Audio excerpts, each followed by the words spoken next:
نحمدہ ونصلی علی رسولہ الکریم۔ آج کی نشست میں چند ان مواقع کا بیان کیا جائے گا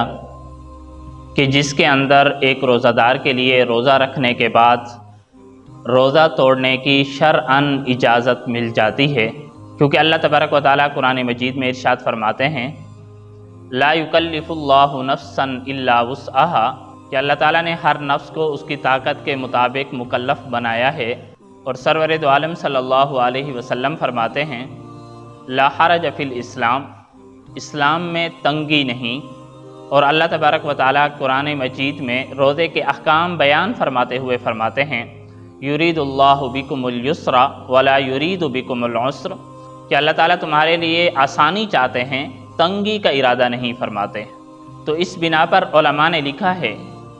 کہ جس وقت انسان کی طاقت سے باہر ہو جائے روزے کو قائم رکھنا، یا کوئی ایسی بیماری لاحق ہو جائے کہ جس کے لیے دوائی کھانا یا ڈاکٹر مشورہ دے رہے ہیں کہ ان کے لیے کچھ غذا کھانا لازمی ہو جائے، تو اس وقت روزہ دار کے لیے روزہ توڑنے کی اجازت مل جاتی ہے۔ تو ان مواقع میں سے سب سے پہلا موقع یہ ہے کہ انسان کو کوئی ایسی بیماری لاحق ہو جائے کہ جس کی وجہ سے اس کو موت کا خطرہ ہو، اگر وہ روزہ نہیں توڑتا، یعنی کچھ کھاتا پیتا نہیں ہے یا دوائی استعمال نہیں کرتا، تو اس وقت اس کے لیے روزہ توڑنا جائز ہو جاتا ہے۔ عام حالات میں تو حکم یہ ہے کہ اگر کسی شخص نے قصداً کچھ کھا پی لیا تو اس کو قضا بھی کرنی ہوتی ہے اور ساتھ میں کفارہ بھی ادا کرنا ہوتا ہے۔ اور کفارہ یہ ہے کہ 2 مہینے یعنی 60 روزے مسلسل روزے رکھنے ہوتے ہیں۔ لیکن جس وقت کوئی عذر پیش آ جائے، کوئی بیماری لاحق ہو جائے یا کچھ ایسے مواقع ہو جائیں کہ جس کی وجہ سے اس کی جان کو یا کسی عضو کو خطرہ ہو اور ڈاکٹر کہہ رہے ہوں کہ غذا کھا لو یا دوائی کھا لو، تو اس وقت اس کے لیے روزہ توڑنا جائز ہوتا ہے۔ اس کا مطلب یہ ہے کہ اب اس کو صرف اور صرف روزے کی قضا کرنی ہوگی، اس کے ذمہ کفارہ لازم نہیں ہوگا۔ جیسا کہ وہ بیمار ہو گیا ہے، مثلا اس کے پیٹ میں کوئی عجیب شدید درد اٹھا کہ جس کی وجہ سے اب اس کے لیے کوئی دوائی وغیرہ کھانا لازمی پڑ گیا، یا سانپ وغیرہ نے یا کسی اور جگہ کوئی ایکسیڈنٹ وغیرہ ہو گیا، کوئی حادثہ پیش آ گیا، اب اس کی جسم کو خطرہ ہے، غذا کی ضرورت ہے یا دوائی کی ضرورت ہے، تو اس وقت اس کے لیے روزہ توڑنا جائز ہو جاتا ہے۔ اس کا مطلب یہ ہے کہ اب اس کو صرف اور صرف قضا کرنی پڑے گی، کفارہ اس پر لازم نہیں ہوگا۔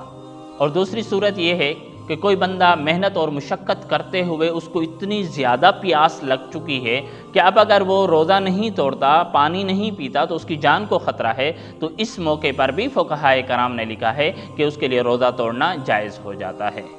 تیسری صورت فقہائے کرام لکھتے ہیں کہ کوئی عورت حاملہ ہے، اب اس کو کوئی ایسا امر پیش آیا جس کی وجہ سے اس کو اپنی جان کو یا اس کے بچے کی جان کو خطرہ ہے، اب اس کے لیے کوئی غذا کھانا یا دوائی کھانا لازم پڑ رہا ہے، تو اب اس کے لیے بھی روزہ توڑنا روزے کی حالت میں جائز ہے۔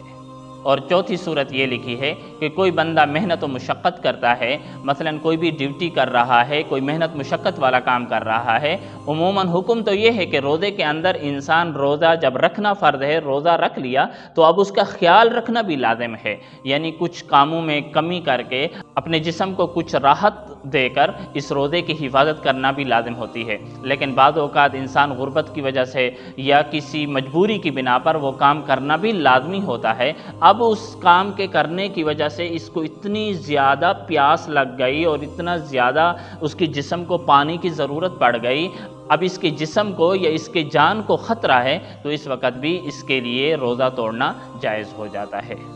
پھر خصوصاً خیال رکھنا چاہیے جب کبھی بھی کوئی ایسا موقع پیش آ جائے تو کسی مفتی صاحب سے رابطہ کر کے اس سے مسئلہ پوچھ کر انسان کو عمل کرنا چاہیے۔ اللہ تبارک و تعالی ہمیں عمل کرنے کی توفیق نصیب فرمائے۔ تبارك الذي نزل الفرقان على عبده ليكون للعالمين نذيرا۔